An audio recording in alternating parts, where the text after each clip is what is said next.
वन्दे मातरम् वन्दे मातरम्।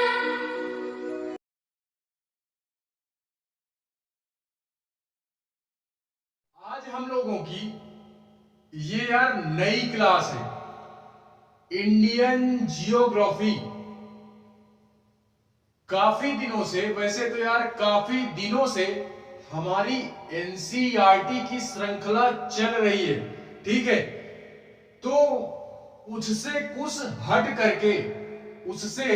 कुछ हट करके आज हम अपने लेवल की बात करेंगे।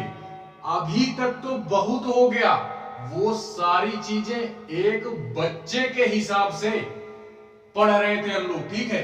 कि जो बच्चा पूरे साल एक पतली सी एनसीईआरटी, ज्यादा से ज्यादा यार 50 पेज या 60 पेज होते हैं बुक में, उसको अभी तक हम पढ़ रहे थे।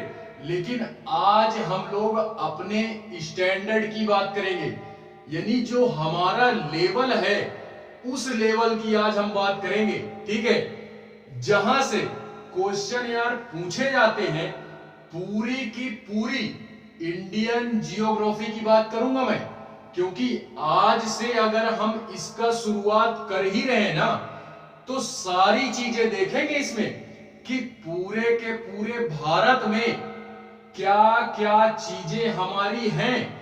इस भारत में जहां पे हम लोग रह रहे हैं, इस पूरे के पूरे भारत में कहां कौन सी चीजें विद्यमान हैं और कौन कौन सी चीजें अवेलेबल हैं इस भारत देश में।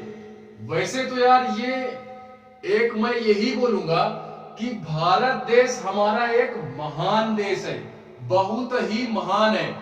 इसकी जितनी भी मैं तारीफ करूं वो बहुत यार कम है, मेरे मुंह से वो बहुत ही यार मुझे कम लगेगी, ठीक है। क्योंकि यहां अनेक प्रकार की चीजें आपको मिलेंगी और अनेक प्रकार की विविधता भी मिलेगी।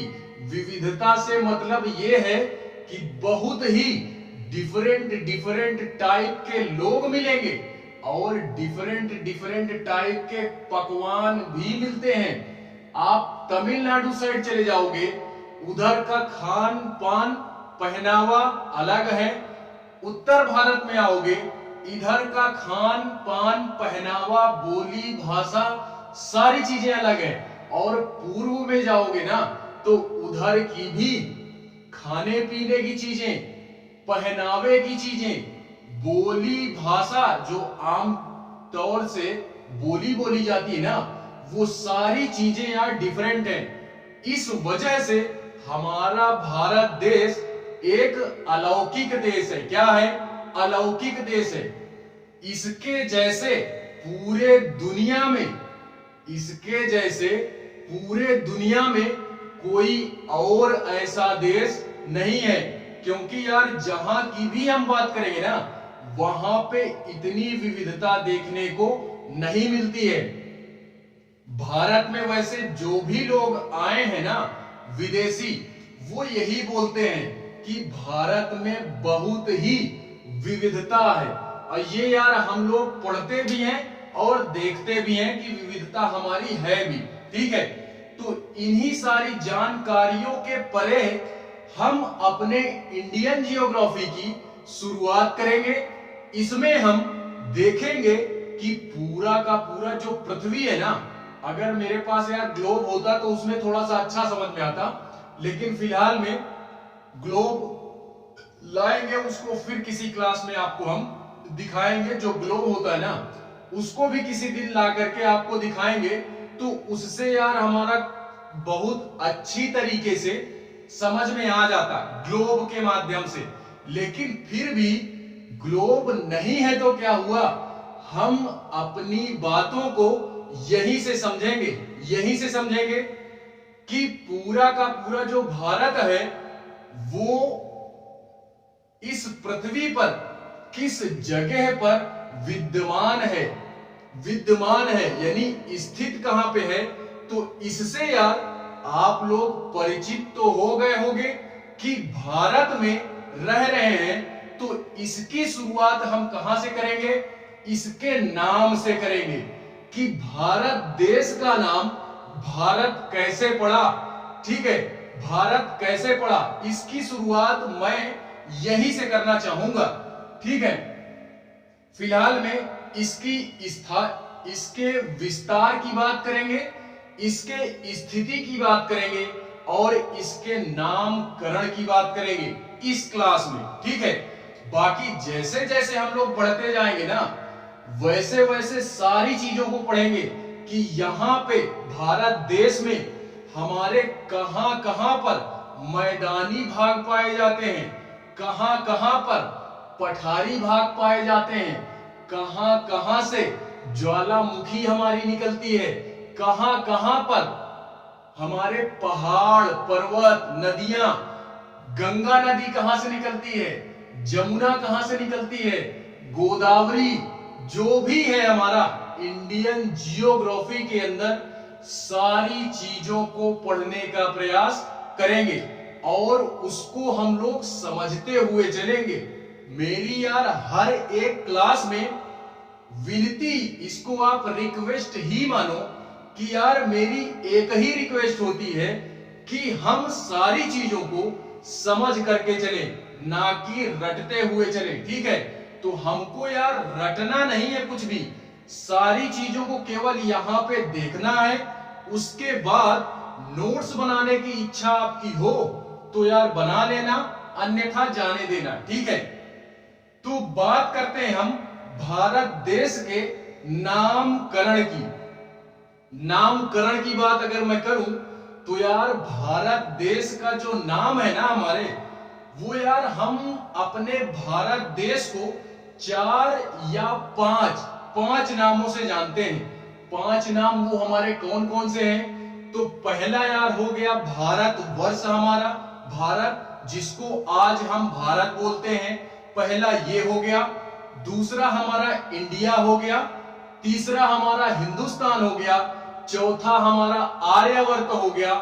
आर्यावर्त के साथ साथ हम इसको जम्बू द्वीप के नाम से भी जानते हैं। ठीक है, तो ये 5 नाम, भारत के 5 नाम अपने माइंड में सेट करके रखना है। ठीक है, अब इसमें से हम लोग देखते हैं कि इनका नाम कैसे पड़ा। भारत पड़ा तो पड़ा, भारत का नाम भारत कैसे पड़ा? जम्बू द्वीप जो नाम दिया गया ये कैसे पड़ा? आर्यावर्त जो नाम दिया गया ये कैसे पड़ा? एंड जो हमारा इंडिया नाम दिया गया, हिंदुस्तान नाम दिया गया, ये सारे नाम हम कैसे इनको इस नाम से पुकारते हैं उसको समझते हैं। ठीक है, तो पहली बात यार मैं ये बता दूं कि जो हमारा भारत है और इसके जो अन्य नाम है ना, ये यार कुछ यार पहले से ही इनकी छोटी छोटी कहानियां थी। इनके पीछे बहुत ही लॉजिक है, नामों के पीछे भी बहुत लॉजिक है। एक लॉजिक के हिसाब से इसका नाम भारत आर्यावर्त जो भी है वो रखा गया। और इस भारत देश की जो भी हमारी संस्कृति है, सभ्यता है, वो यार बहुत ही प्राचीन है, बहुत ही पुरानी है। ठीक है, यहाँ के जो मानव हैं सभ्यता के अनुसार, संस्कृति के अनुसार बहुत ही प्राचीन है। क्या है? बहुत ही प्राचीन है। ठीक है, तो पहले हम भारत की बात करते हैं कि भारत जो है हमारा, भारत नाम कैसे पड़ा। तो यार एक राजा थे हमारे, कौन थे? मेरी बातों को ध्यान से सुनना है। एक राजा थे हमारे, कौन? भारत नाम की। राजा भरत का नाम आप लोग सुने होंगे, तो राजा भरत के नाम से ही हमारा ये भारतवर्ष नाम पड़ता है। एक राजा थे हमारे भरत नाम के, राजा भरत, उन्हीं के नाम पर ये हमारे इंडिया का नाम भारत पड़ता है। ठीक है, उसके बाद अगर मैं बात करूं हिंदुस्तान की, किसकी बात करूं, हिंदुस्तान की बात करूं, तो एक जगह है हमारी, जब हम वर्ल्ड जियोग्राफी पढ़ेंगे, अभी तो इंडियन जियोग्राफी है, भारतीय भूगोल, जब हम पूरी दुनिया का यानी विश्व भूगोल पढ़ेंगे ना, तो वहां पे हम लोग सारी चीजें देखेंगे कि अन्य कौन कौन से देश हैं इस पूरी पृथ्वी पे, कौन कौन से देश हैं, कितने देश हैं इस पूरी पृथ्वी पे, कितने देश हैं हमारे, उनको देखेंगे। और इस पृथ्वी का निर्माण कैसे हुआ, वो सारी चीजें हमारी आती हैं यार विश्व भूगोल में। किसमें आती हैं, विश्व भूगोल के अंतर्गत हम उसका अध्ययन करेंगे। ठीक है, ब्रह्मांड की उत्पत्ति कैसे होती है, ब्रह्मांड कभी नष्ट होता है या ये दुनिया ऐसे ही चलती रहती है। ठीक है, तो इसको भी हम विश्व भूगोल के अंतर्गत पढ़ेंगे। ठीक है, बाकी यार हम लोग बात कर रहे हैं इंडियन जियोग्राफी की, तो इंडियन जियोग्राफी ही पढ़ेंगे। ठीक है, हिंदुस्तान की बात मैं कर रहा था, तो हमारे यार आप लोगों को पहली बात ये मैप दिख रहा होगा, आड़ा टेढ़ा बना दिया हो किसी तरीके, केवल समझने के लिए। ठीक है, ये मैप आप लोगों को दिख रहा होगा, इंडिया का मैप। तो इस मैप को समझना है, इसी मैप के माध्यम से हम सारी चीजों की स्थिति पता करेंगे और इस पूरे इंडिया का विस्तार कितना है ये भी जानेंगे। इस पूरे छोड़ो फिलहाल में छोड़ते हैं, इधर साइड ये हमारा इंडिया है, ये इधर साइड यानी हमारा उत्तरी पश्चिम में हमारा एक देश पड़ता है ईरान। क्या पड़ता है, ईरान। आज हम उसको ईरान बोलते हैं, बाकी इसको पुराने अगर प्राचीन नाम से बोलूं तो इसको पर्सिया बोलते थे। क्या बोलते थे, पर्सिया बोलते थे। तो यहां के सबसे पहले भारत में प्रवेश करने वाले जो व्यक्ति थे ना विदेशियों में, वो कौन थे, वो थे हमारे ईरानी लोग। कौन थे, ईरानी लोग। ये ईरानी लोग सिंधु नदी, अभी जैसे जैसे पढ़ेंगे सारी नदियों के बारे में भी पढ़ेंगे। ठीक है, इस क्लास में नहीं पढ़ेंगे, लेकिन जैसे जैसे हम अपनी बुक को खत्म करेंगे तो वैसे वैसे हम लोग पढ़ेंगे कि कहां इस भारत में कितनी नदियां हैं, कहां कहां पर डैम बनाए गए हैं, कहां कहां पे नहरें बनाई गई हैं, किस किस प्रकार की नहरें बनाई गई हैं, किस किस प्रकार के बांध बनाए गए हैं, किस किस प्रकार की नदियां कहां से निकलती हैं, कहां विलुप्त होती हैं और कहां जाकर के गिर जाती हैं। ठीक है, तो इन सारी चीजों को हम जानेंगे। लेकिन आज जो मैं बात करूंगा वो आप ध्यान से सुनोगे, केवल सुनोगे और देखोगे। ठीक है, तो सिंधु नदी जो हमारी बहती है ना, वो पाकिस्तान साइड, ये इधर यहां पे तिब्बत में, चीन में, तिब्बत में एक जगह है, तिब्बत में एक जगह है चोखटचू नाम की। क्या नाम की, चोखटचू नाम की। वहां से हमारी सिंधु नदी निकलती है। तो सिंधु नदी हमारी यहां से ऐसे हो करके ये पाकिस्तान चली जाती है, पाकिस्तान में चली जाती है। तो इसी पाकिस्तान साइड से यानी सिंधु नदी की तरफ से हमारे आए ईरानी लोग, उन्होंने सबसे पहले प्रवेश किया भारत में। तो उन्हीं ईरानियों ने सिंधु नदी को यानी सिंधु नदी को उन्होंने सा का उच्चारण हा में बदल दिया, यानी सिंधु को वो लोग क्या बोलते थे, हिंदू बोलते थे। क्या बोलते थे, हिंदू बोलते थे। तो इसी कारणवश क्या नाम दे दिया गया इसका, हिंदुस्तान। इसी कारणवश इस स्थान का, इस पूरी जमीन का, इस पूरे लैंड का जो कि भारत क्षेत्र में आता है, इसको हम लोगों ने नाम दे दिया हिंदुस्तान। क्या नाम दे दिया, हिंदुस्तान। अब बात करते हैं जम्बू द्वीप की, कि जम्बू द्वीप नाम हमारा कैसे पड़ता है। तो यार जम्बू द्वीप नाम हमारा जो पड़ता है ना, आप लोग क्या करोगे, करना कुछ नहीं है, सुनना है, केवल सुनना है। वैदिक ग्रंथ हैं हमारे, वैदिक ग्रंथ नहीं, हमारे कुछ पौराणिक ग्रंथ हैं। मैं शुरू से ही बोलता चला आ रहा हूं कि कुछ बहुत इंटरेस्ट तो लिया जा सकता है यार पुराणों में, वेदों में, ठीक है। तो इसलिए आप यार उनको पढ़ो डेली यार 10-5 मिनट निकाल करके। आप लोग सब लोगों की तरह ये गोली नहीं दोगे कि हमारे पास टाइम नहीं है। अभी पढ़ रहे हो, जब अभी टाइम नहीं है तो कभी टाइम नहीं है, अगर अभी टाइम नहीं है तो कभी टाइम नहीं है, क्योंकि अभी ही हम लोग पढ़ रहे हैं। जब सेटल हो जाएंगे तो यार पढ़ने का समय नहीं मिलेगा। ये सत्यता है, ठीक है, ये सत्यता है। इस वजह से पुराणों में भी थोड़ा बहुत इंटरेस्ट लिया जाए, मेरे कहने से कुछ बहुत ग्रंथ भी पढ़े जाएं, ठीक है। तो उन्हीं बौद्ध ग्रंथ में और जैन ग्रंथों में जंबो द्वीप की संज्ञा हमारी दी गई है। किसको? भारत को। जंबू द्वीप वर्ड का प्रयोग किया गया है किसमें? जैन ग्रंथों में एंड बौद्ध ग्रंथों में। तो उसी के हिसाब से हम लोगों ने भारत को नाम दे दिया हमारा क्या? जम्बू द्वीप। क्या नाम दे दिया? जम्बू द्वीप। उसके बाद देखते हैं आर्यावर्त कैसे पड़ा। तो आर्यावर्त नाम कैसे पड़ा? आर्यावर्त नाम यार इस वजह से पड़ा कि हमारे यार कुछ वैदिक आर्य लोग थे, इनके बारे में हम हिस्ट्री में पढ़ेंगे। हिस्ट्री की क्लास भी आप लोग अटेंड करते चलो, ठीक है। तो वैदिक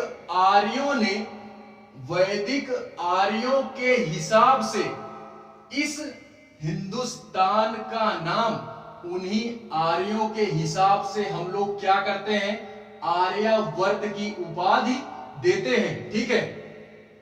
उसके बाद अगर मैं बात करूं कि इंडिया नाम कैसे पड़ा यार, तो इंडिया नाम इस वजह से पड़ा, इधर ही साइड उत्तरी पश्चिम में हमारा पड़ता है एक देश यूनान। क्या पड़ता है? यूनान। वो लोग भी जब भारत में प्रवेश किए ना, तो वो लोग भी सिंधु नदी के जरिए ही, सिंधु नदी के तरफ से ही उन लोगों ने भी क्या किया? प्रवेश किया। तो उन लोगों ने सिंधु नदी को क्या बोला? इंडस नाम दिया। क्या नाम दिया? सिंधु नदी को वो लोगों ने इंडस नाम से उसका वर्णन किया। तो उन्हीं के हिसाब से इसका नाम क्या पड़ जाता है? इंडिया पड़ जाता है, इंडिया नाम पड़ जाता है, ठीक है। वैसे तो यार ये इंडिया जो शब्द है ना, ये निकला कहां से? तो इसकी जो उत्पत्ति होती है वो हमारे एक ग्रीक भाषा का एक शब्द है इंडस। इंडस शब्द जो हमारा है वो ग्रीक भाषा का एक शब्द है, उसकी उत्पत्ति वहीं से होती है। इंडिया शब्द की उत्पत्ति उसी इंडस शब्द से होती है।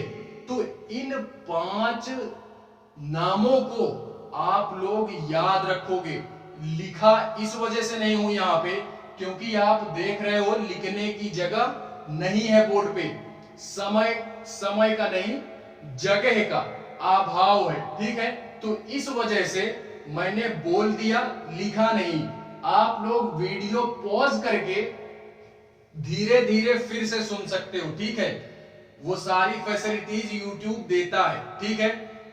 अब हम लोग बात करते हैं इसके स्थिति की और विस्तार की। नाम की चर्चा तो हमने कर ली कि नाम कैसे पड़ा। जो अभ्यर्थी शुरू से पढ़ रहा है ना, उसके लिए तो यार एकदम सटीक है कि कभी भी अगर भारतीय भूगोल कभी भी जीवन में नहीं पढ़ा गया, कभी भी की बात बोल रहा हूं, आज के पहले कभी भी किताब नहीं खोले हो भारतीय भूगोल की, तो यार आप केवल और केवल मेरी क्लास अटेंड करो। जितनी भी क्लासें यहां पे मैं अवेलेबल कराऊंगा, आप केवल उसको देख लेते हो ना, तो आपका उद्धार तय है। एग्जाम में आपका उद्धार तय है। ठीक है। हम लोग देखते हैं स्थिति और विस्तार, भारत की स्थिति और विस्तार।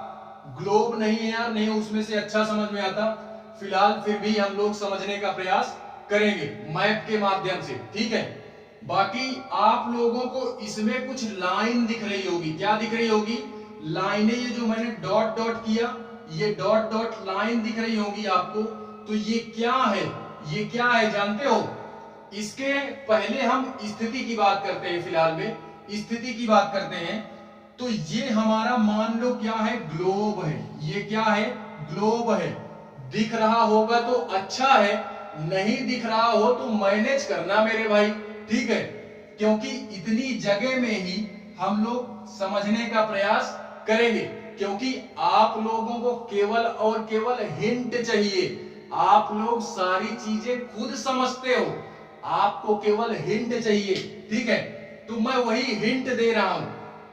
ये हमारा मान लो क्या है, ग्लोब है, पूरी पृथ्वी है। ग्लोब मत मानो, पृथ्वी ही मानो इसको, ठीक है। ये हमारी क्या है, पृथ्वी है। इसको हम लोग अपने सुविधा के अनुसार, हमको पढ़ने में आसानी हो, इसको हम लोग 4 भागों में बांट देते हैं। क्या करते हैं, 4 भागों में बांट देते हैं, देखना है, ठीक है।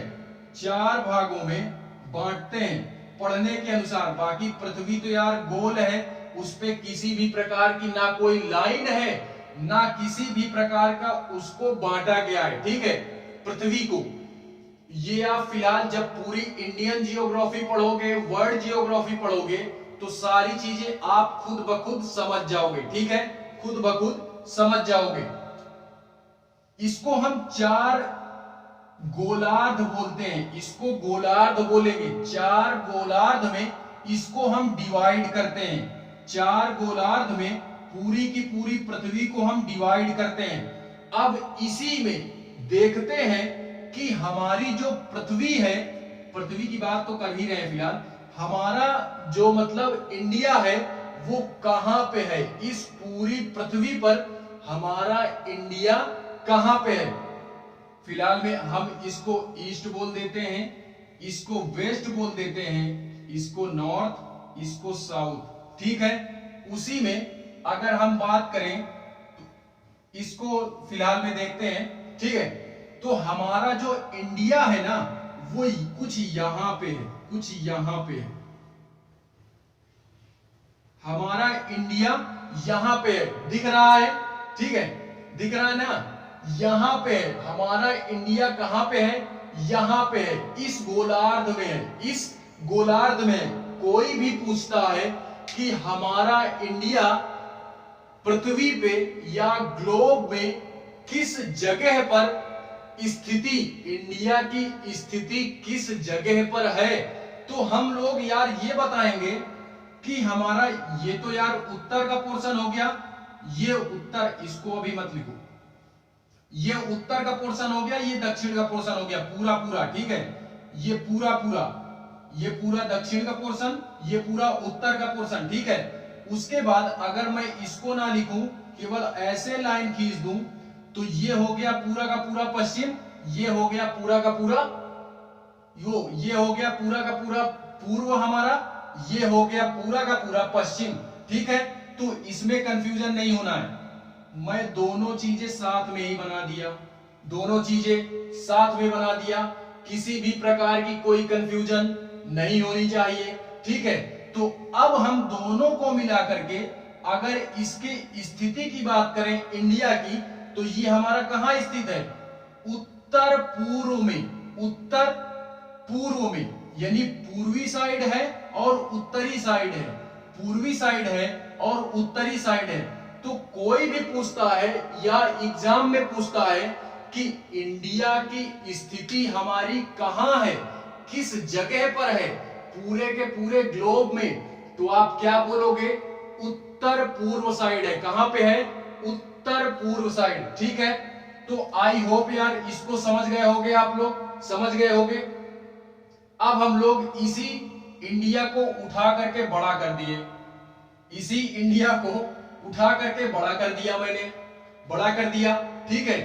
तो ये आप इसको सेट कर लोगे, आप इस मैप को या इस फिगर को आप लोग माइंड में सेट कर लोगे, क्योंकि अभी इससे रिलेटेड हम क्या करेंगे, इससे रिलेटेड अभी हम क्या करेंगे, कुछ पॉइंट देखेंगे। इस वजह से इसको अपने माइंड में बिठा करके रखना है, ठीक है।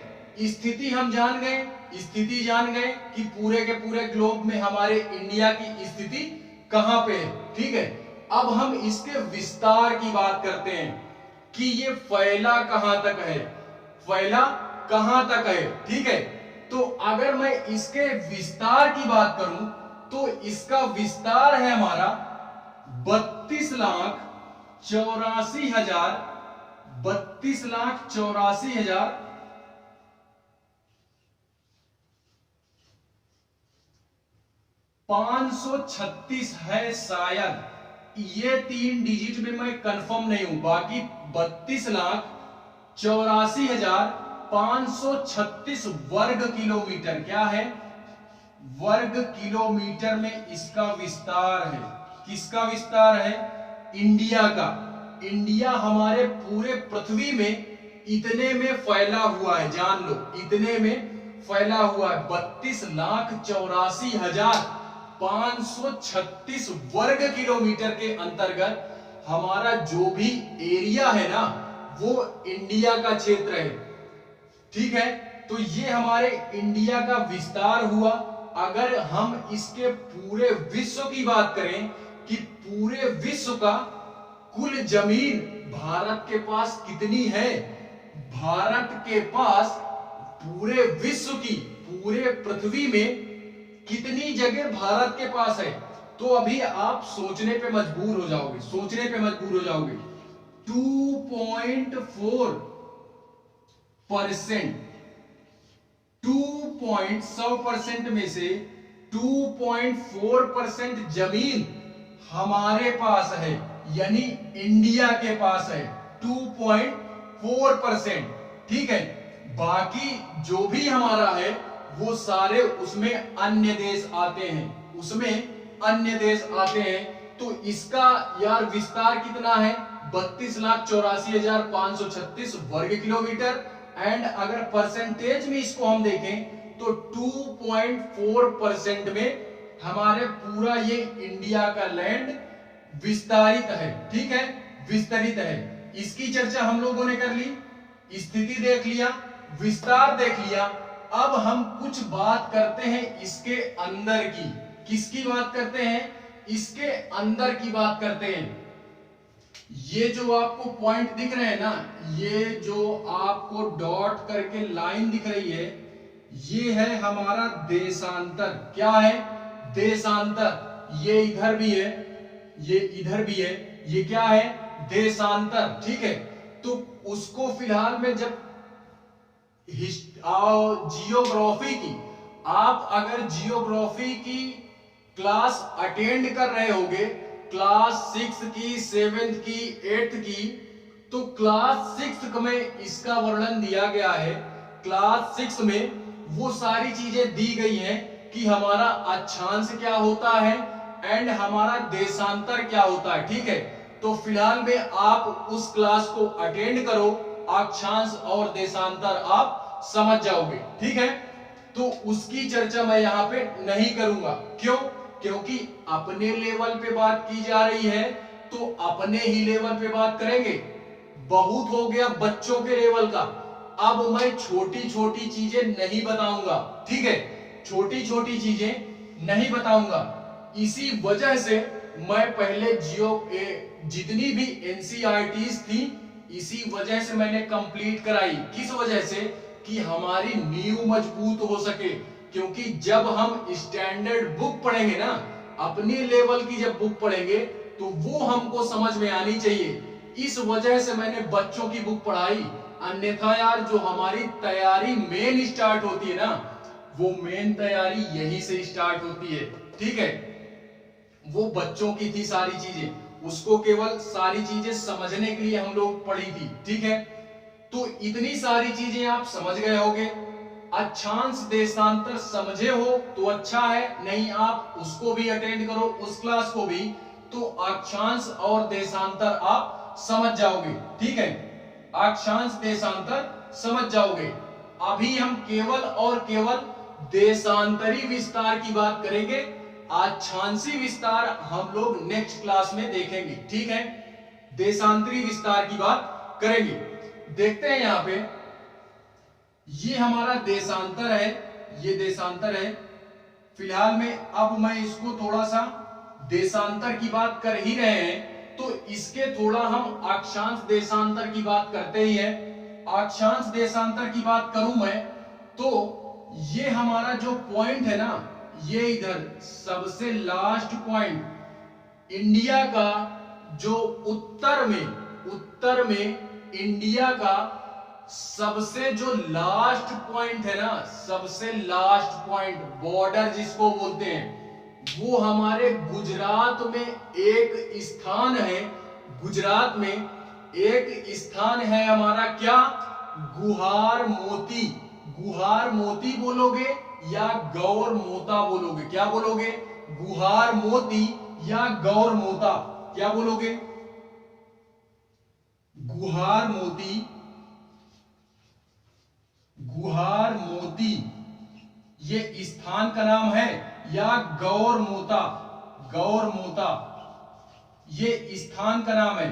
सबसे आखिरी पॉइंट है हमारा उत्तर में, सबसे आखिरी पॉइंट है हमारा गुजरात में गुहार मोती या गौर मोता। ठीक है, इसकी अगर हम विस्तार की बात करें देशांतर में, तो इसका विस्तार है हमारा, इसका विस्तार है 68 डिग्री 7 मिनट, 68 डिग्री 7 मिनट। ठीक है, 68 डिग्री 7 मिनट। ये डिग्री भारत पे किसी भी प्रकार की कोई लाइन नहीं है, मैं ये पहले बोले दे रहा हूं। इसको हम लोगों ने ग्लोब में केवल और केवल काल्पनिक रेखा खींची है। काल्पनिक इस वजह से खींची है,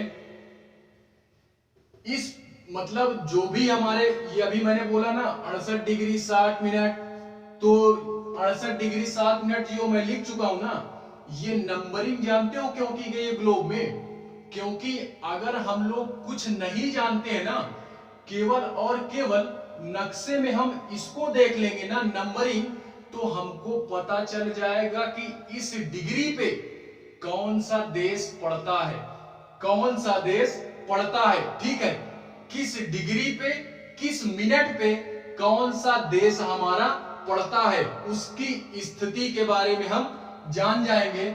इसी वजह से ये नंबरिंग हमारी की गई है। तो इस नंबरिंग को याद रखना है, 68 डिग्री 7 मिनट। ठीक है, और इधर की बात करूं, इधर की बात करूं अरुणाचल प्रदेश, पूर्व की अगर बात करूं, पूर्व की, इसको हम लोग ईस्ट बोलते हैं, east west, east west south, south and north यानी उत्तर। ठीक है, ये हो गया हमारा। ठीक है, आप लोग इतनी चीजें समझ रहे होंगे। अगर हम बात करें यहां की, ईस्ट की बात करें, तो ईस्ट में हमारा सबसे लास्ट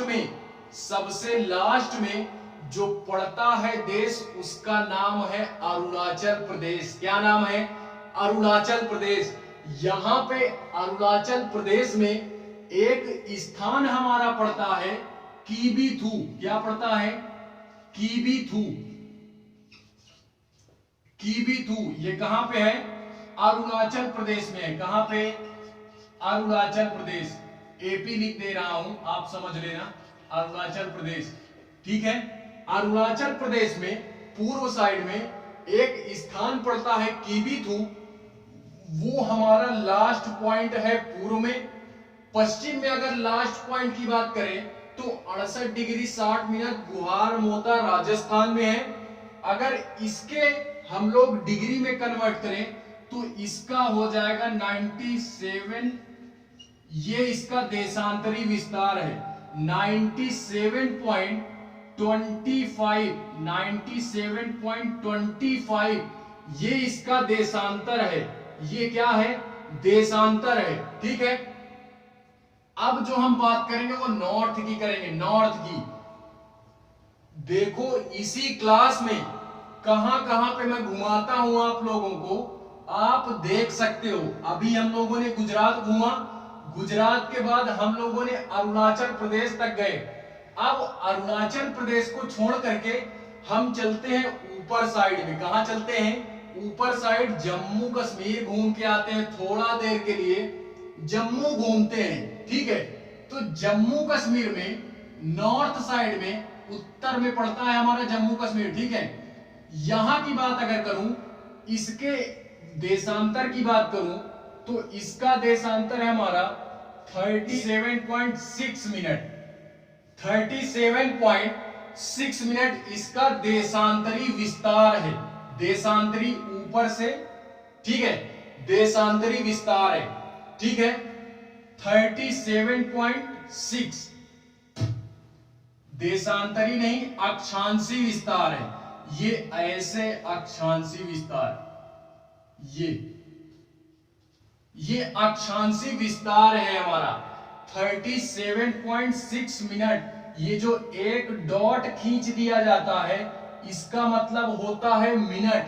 अगर यहीं पे 2 डॉट खींच देता तो इसका मतलब हो जाता सेकेंड। ठीक है, तो ये कोड वर्ड लैंग्वेज है। कोड वर्ड दूसरे को ना पता चले, ठीक है, केवल हम ही लोग जाने। ठीक है, तो इसको देखते हैं। 37.6 मिनट में इसका अक्षांशी विस्तार है।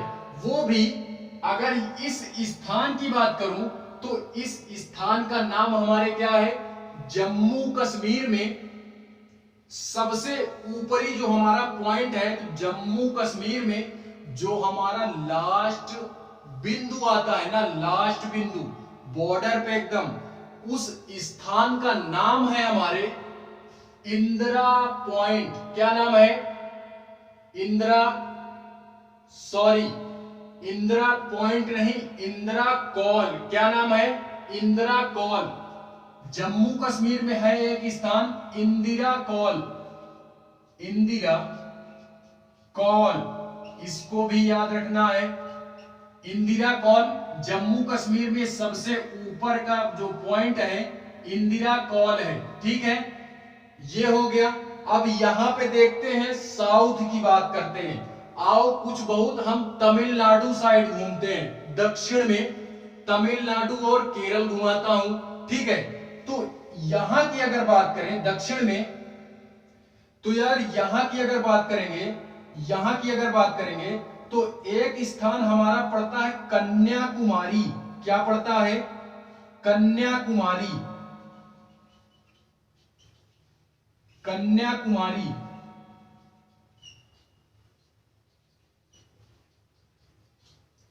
ये एक स्थान पड़ता है, सबसे दक्षिणतम बिंदु है हमारा। भारत का सबसे लास्ट पॉइंट हमारे क्या है? कन्याकुमारी। इसकी अगर अक्षांशी विस्तार की बात की जाए तो 8 डिग्री 4 मिनट। क्या है? 8 डिग्री 4 मिनट। ठीक है, तो इसको भी हमको याद रखना है। इस कन्याकुमारी को एक नाम से और जानते हैं हम लोग। क्या? केप कमोरिन। क्या नाम से जानते हैं? केप कमोरिन। ये नाम भी याद रखोगे, केप कमोरिन। ठीक है, केप कमोरिन। केप कमोरिन ये हो गया हमारा क्या?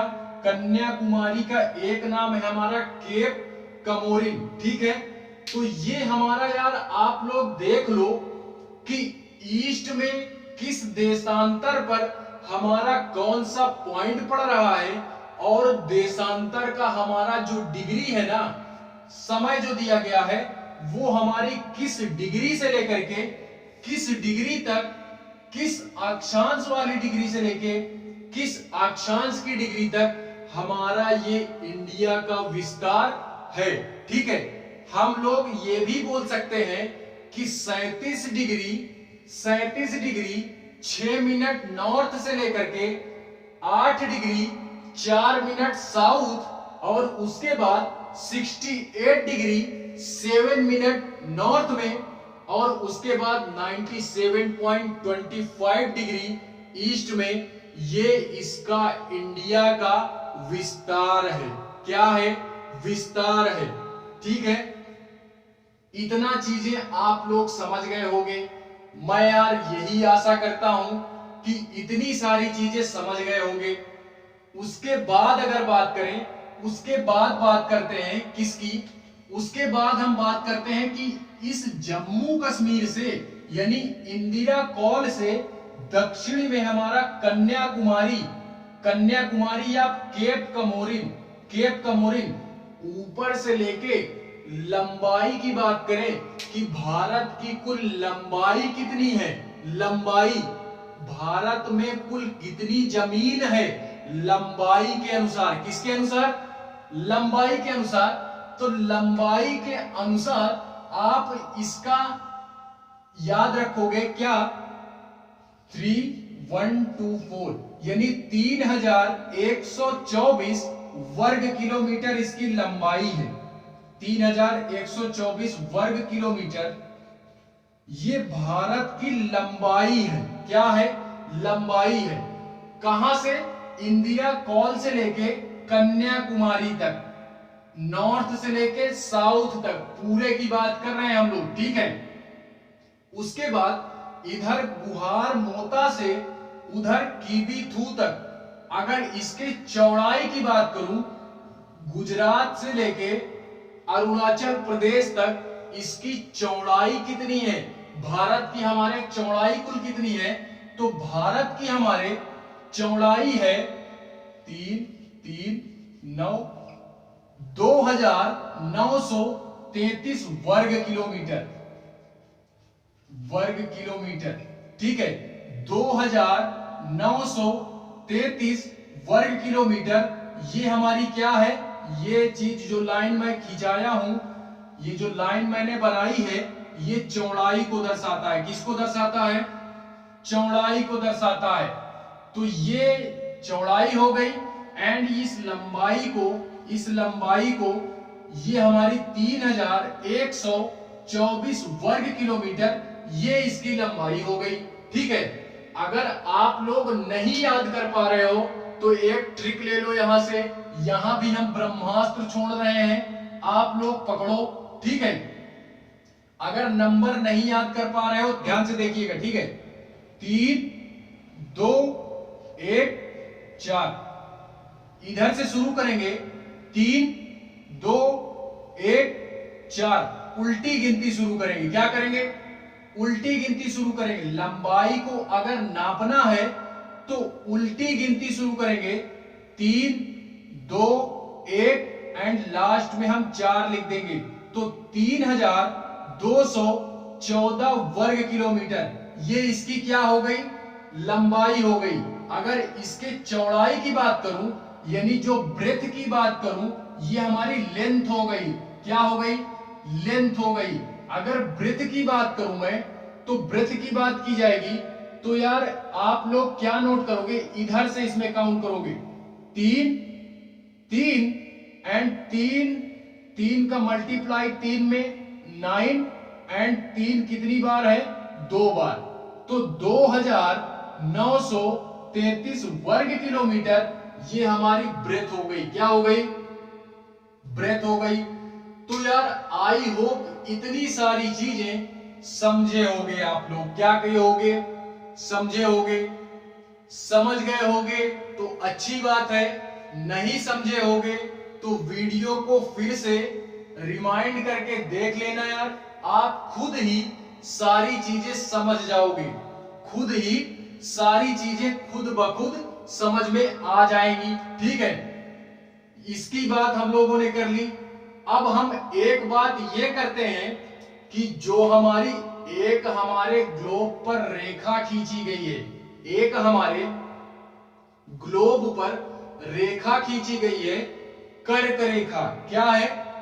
कर्क रेखा यानी कर्क रेखा। ठीक है, ट्रॉपिक ऑफ कैंसर जिसको बोलते हैं इंग्लिश में, ठीक है, उसको यानी कर्क रेखा को, कर्क रेखा हमारी ऐसी रेखा है जो भारत को 2 बराबर भागों में बांटती है। क्या करती है? भारत को 2 बराबर भागों में बांटती है हमारी कौन सी रेखा? कर्क रेखा, ठीक है। यहां से 2 बराबर भागों में, ये मैप थोड़ा छोटा है अन्यथा नीचे और जाएगा, तो ये 2 बराबर भागों में बांटती है, ठीक है।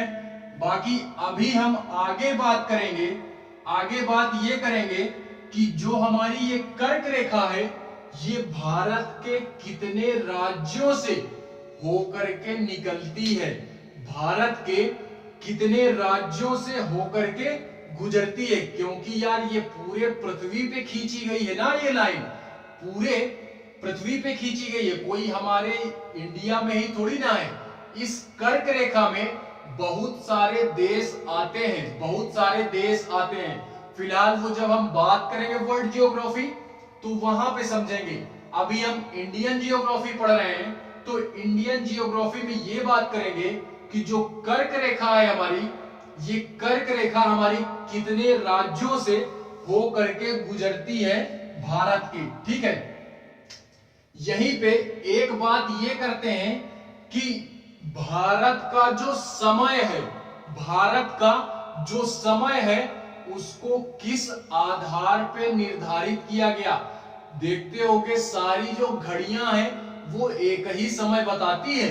कभी देखे हो आप कि जो घड़ी है, एक घड़ी में 12 बजा, दूसरे में 1 बजा, नहीं ना। तो सब घड़ियों का समय एक कैसे हुआ, जरा सोच करके देखो, 1 मिनट सोच करके देखो, सबका समय एक कैसे है, एक कैसे है। तो उसका यार हमारा समय निर्धारित किया गया है। हमारे इंडिया में समय यानी जिसको हम मानक समय बोलते हैं, हर एक देश का अपना अपना मानक समय होता है। उसी तरीके हमारे इंडिया का भी एक मानक समय है। क्या है? मानक समय, जो हम चाहे पूरे इंडिया में, चाहे जहां ट्रैवलिंग करेंगे, चाहे जिस जगह पे, हर जगह एक ही समय बताएगा, ठीक है, हर जगह एक ही समय। और अगर बाकी देशों की बात करूं, वहीं अगर मैं लंदन वगैरह की बात करूं, तो वहां पे जो हमारा है ना, उसको हम लोग देखो इसी में समझते हैं, इसी में समझते हैं। ये हो गया हमारा 0 डिग्री इधर और ये हमारा हो गया 0 डिग्री इधर, ठीक है। तो ये हमारी जो बीच का, ये जो बीच की काल्पनिक रेखा खींची गई है ना, ये बीच की जो हमारी देशांतर रेखा है, ये लंदन से होकर के गुजरती है। ये भी याद रखना है, कहां से? लंदन से होकर के गुजरती है ये काल्पनिक रेखा जो है हमारी, ठीक है। और इस लंदन में हम इसको क्या बोलते हैं, उसका जो मानक समय है उसको हम बोलते हैं जीएमटी। क्या बोलते हैं? जीएमटी। जीएमटी का मतलब ये है ग्रीनविच मेरिडियन टाइम, ये इसका फुल फॉर्म होता है। क्या होता है? Greenwich meridian time. अगर देखे होगे आप लोग, मैं कह रहा हूं मोबाइल में जो वॉच आती है ना, मोबाइल में जो वॉच आती है, आप लोग उसको खोलोगे तो उसमें यार दिया रहता है, उसमें नक्शे के साथ पूरा जीएमटी दर्शाया रहता है। जीएमटी और आईएसटी ये दोनों चीजें दी रहती हैं। तो जीएमटी और आईएसटी होता क्या है? तो ये जीएमटी होता है ना, ये लंदन का टाइम होता है, ग्रीनविच मेरिडियन टाइम, ये लंदन का समय होता है। और ये 5.5 घंटे, 5.5 घंटे हमारा क्या है? इंडिया से आगे है। ये समय इंडिया के आगे है 5.5 घंटे। हमारा इंडिया यहां पे है, तो अगर इससे एक ऐसे खींचेंगे लाइन, तो यहां का जो मानक समय है वो दूसरा है। यहां पे हमारा पड़ता है क्या? लंदन पड़ता है।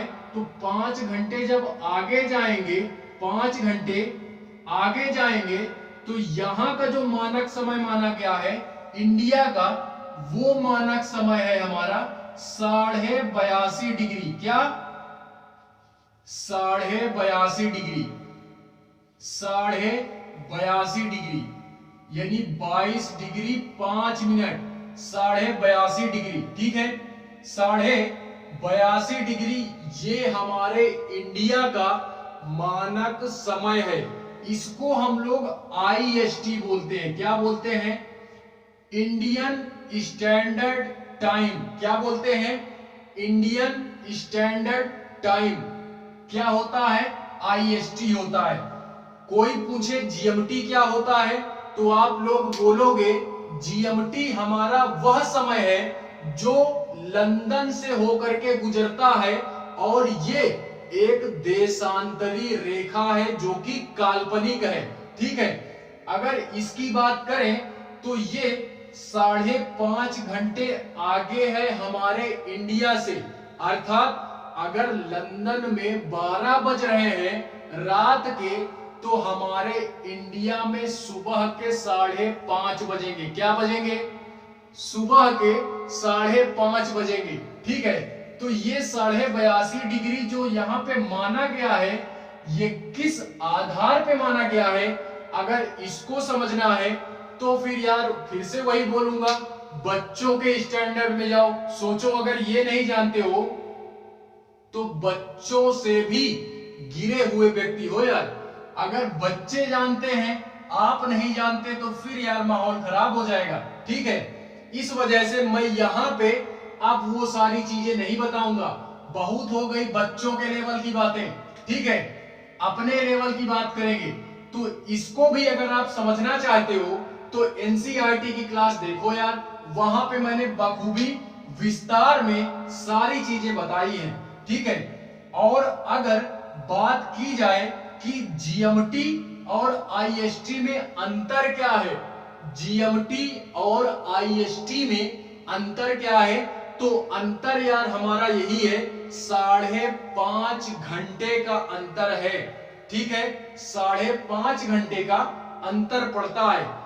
ये अंतर हमको इंडिया में भी देखने को मिलता है। उसकी चर्चा अभी हम लोग आगे करेंगे, उसकी चर्चा आगे करेंगे। और इसकी चर्चा भी मैं आगे करूंगा कि ये जो हमारा इंडियन स्टैंडर्ड टाइम है ये भारत के कितने राज्यों से होकर के गुजरती है। ठीक है, इसकी अगर बात करें तो इसमें एक ट्रिक याद रखोगे आप लोग कि ये कितने राज्यों से होकर गुजरती है। ये कितने राज्यों से होकर गुजरती है मानक रेखा, तो ये मानक रेखा हमारी 5 राज्यों से, भारत के 5 राज्यों से होकर गुजरती है। इसमें भी एक ट्रिक याद रखोगे, ऊमुच। ओमुच क्या याद रखोगे? ओमुच। ये हमारी ट्रिक हो गई किसकी? इंडियन स्टैंडर्ड टाइम याद करने की ट्रिक हमारी क्या है? ओमुच। ओ से क्या हुआ? उत्तर प्रदेश, उत्तर प्रदेश। मुझ से क्या हुआ? एम से मध्य प्रदेश, मध्य प्रदेश। छ से छत्तीसगढ़, छत्तीसगढ़, छत्तीसगढ़, छत्तीसगढ़। और उसके बाद दो आप ऐसे याद कर लो, उड़ीसा, उड़ीसा एंड आंध्र प्रदेश।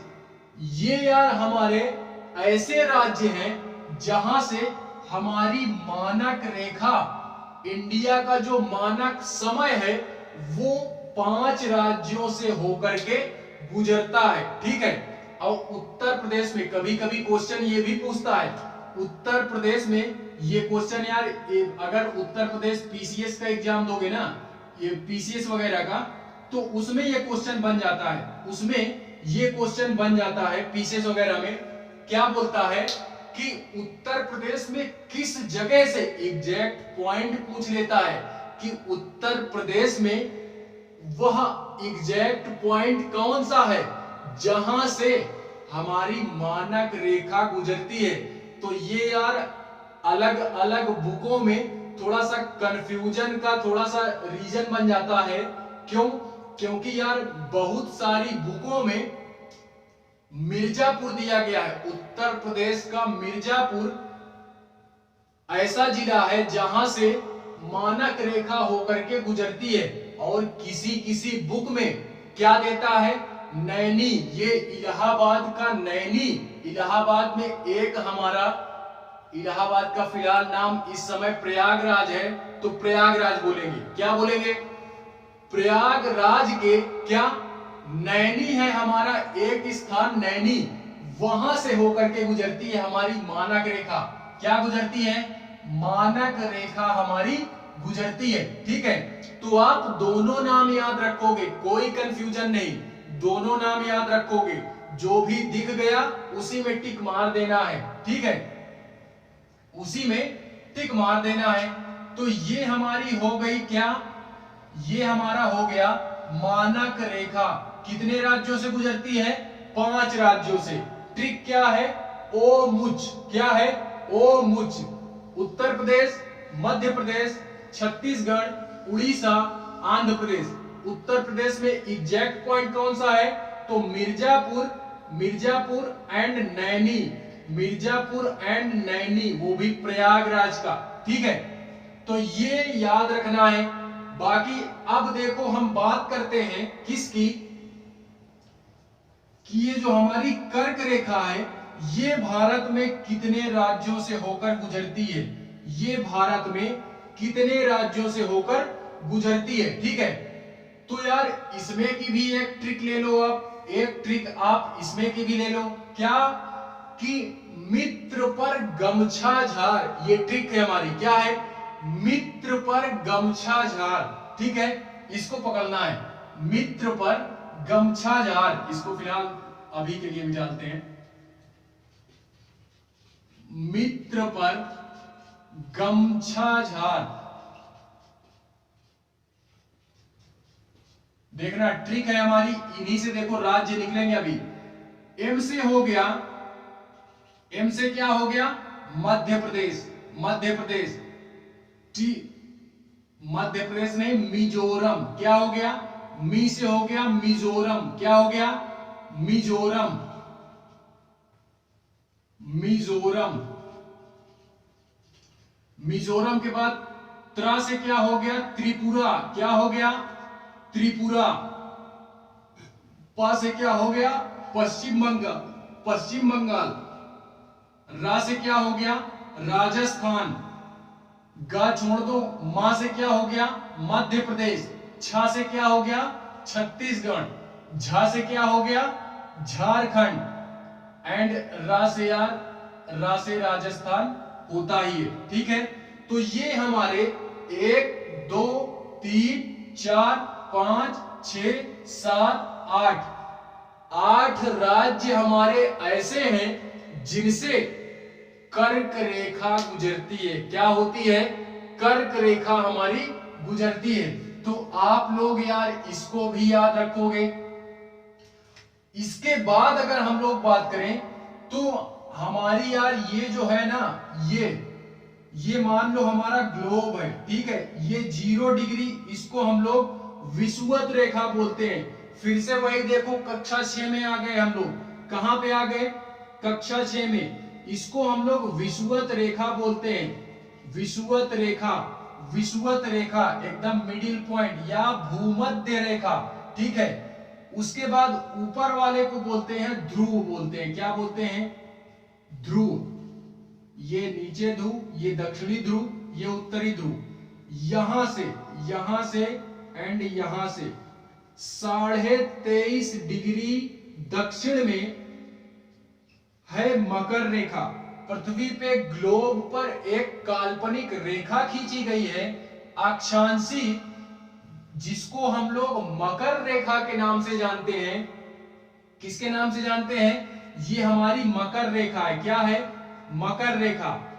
भूमध्य रेखा के नीचे दक्षिण में मकर रेखा है हमारी 23.5 डिग्री के, और भूमध्य रेखा के उत्तर में देखें तो ऊपर है हमारी कर्क रेखा। क्या है? कर्क रेखा। और यही देखो, यहां कर्क रेखा से हमारा आधा इंडिया क्या होता है? नीचे आता है। आधा इंडिया नीचे आता है। फिलहाल में इसकी चर्चा मैं कल करूंगा ब्लैक बोर्ड साफ करके आराम से, ठीक है, क्योंकि यहाँ पे बहुत गोचा पोचा टाइप हो गया, ठीक है। तो इसी एक मैप के माध्यम से मैं समझाना ही चाह रहा था, इस वजह से, ठीक है। इसकी बात हम कल करेंगे। फिलहाल में एक आप ये देखो कि यहाँ पे एक अंडमान निकोबार द्वीप समूह दिया गया है। इसको फिलहाल मैं शुरू से बताऊंगा, मैं इसको आप छोड़ दो, क्योंकि इसमें बहुत सारी चीजें हैं समझने के लिए। इसमें बहुत सारी चीजें हैं समझने के लिए, ग्लोब पे अगर अक्षांश देशांत में बताऊंगा तो, ठीक है। ये हमारा एक इधर दिया है क्या, एक हमारा ये दिया है, ये हमारा दिया है लक्षद्वीप। क्या है वो? लक्षद्वीप नहीं, अंडमान निकोबार। क्या है? अंडमान निकोबार। अगर इसकी बात करूं तो इसका विस्तार है हमारा 6 डिग्री 4 मिनट। क्या है? 6 डिग्री 4 मिनट इसका देशांतरी विस्तार है। किसका? अंडमान निकोबार द्वीप समूह का। इसकी क्लास अलग ली जाएगी, यानी जैसे जैसे बढ़ते जाएंगे वैसे वैसे हम लोग क्या करेंगे, इसके बारे में अलग से पढ़ेंगे। क्या करेंगे? अलग से पढ़ेंगे, अलग से पढ़ेंगे, ठीक है। तो फिलहाल में अभी मोटा मोटा चीज जान लेते हैं कि इसमें जो है ना अंडमान निकोबार में, ये एक ऐसा आइसलैंड है, ऐसा द्वीप समूह है कि इसमें 572 आइलैंड आते हैं, 572 द्वीप आते हैं, छोटे छोटे 572 द्वीप समूह हैं इसमें। किसमें? अंडमान निकोबार द्वीप समूह में 572 छोटे छोटे द्वीप हैं। लेकिन यहां पे हम लोगों ने बड़े बड़े कुछ द्वीपों को इंडिकेट किया है, ठीक है। फिलहाल में यहां ये भारत का दक्षिणतम बिंदु है। अंडमान निकोबार का दक्षिणतम बिंदु हमारा क्या है? इसको हम लोग बोलते हैं Indira point. Indira point, Indira point, Indira point. इसको एक नाम से और जानते हैं, पार्सन पॉइंट। क्या? पार्सन पॉइंट, पार्सन पॉइंट, ठीक है। इसको और जानते हैं क्या? Pygmalion point. क्या होता है? Pygmalion, Pygmalion point. तो ये 3 नाम याद रखने हैं कि अंडमान निकोबार का जो दक्षिणतम बिंदु है उसके हमारे कितने नाम हैं? 4 नाम हैं। आप लोग इसको भारत का दक्षिणतम बिंदु भी कह सकते हो, और एक नाम इसका southern most point of India, ये भी नोट कर सकते हो। और उसके बाद एक इंदिरा पॉइंट, ये लेटेस्ट नेम है। क्या है? लेटेस्ट में जो अभी चल रहा है इंदिरा पॉइंट। फिलहाल में एक सुनामी के कारण ये डूब गया था। क्या हो गया? डूब गया। बाकी एक नाम है इसका पार्सन पॉइंट, पहले नाम जाना जाता था पार्सन पॉइंट के नाम से या पिगमेलियन पॉइंट के नाम से, ठीक है। तो अभी हम फिलहाल में केवल इतनी ही चर्चा इसके बारे में करेंगे। 6 डिग्री 4 मिनट, नाम कितने हैं? 4 नाम। इंदिरा पॉइंट जो लेटेस्ट में चल रहा है, पार्सन पॉइंट पहले, पिगमेलियन पॉइंट भी पहले के नाम से जाना जाता था, एंड इसको हम भारत का दक्षिणतम बिंदु भी बोल सकते हैं। और उसके बाद हम लोग इसको southern most point of India के नाम से भी जानते हैं, ठीक है। तो इतनी सारी चीजें आप लोग समझ गए होंगे, इतनी सारी चीजें समझ गए होंगे, ठीक है। फिर भी यार अब हम लोग इसके आगे की चर्चा को अगले नेक्स्ट क्लास में कंटिन्यू करेंगे, नेक्स्ट क्लास में कंटिन्यू करेंगे, ठीक है। बाकी ये हमारी फर्स्ट क्लास थी। अच्छा लगा हो तो like, share, comment and subscribe करें, ठीक है। बाकी इंडियन जियोग्राफी अब स्टार्ट हो गई है यार, तो सारी चीजें समझते हुए चलना है। चीजें यार आप लोगों को अगर समझ में आ गई हैं तो यार प्लीज आप कमेंट करोगे। एंड यार आज के लिए बस इतना ही, मिलते हैं नेक्स्ट क्लास में। इसके नए अध्याय के साथ या इसके आगे की चर्चा हम लोग कंटिन्यू करेंगे। तब तक के लिए बाय।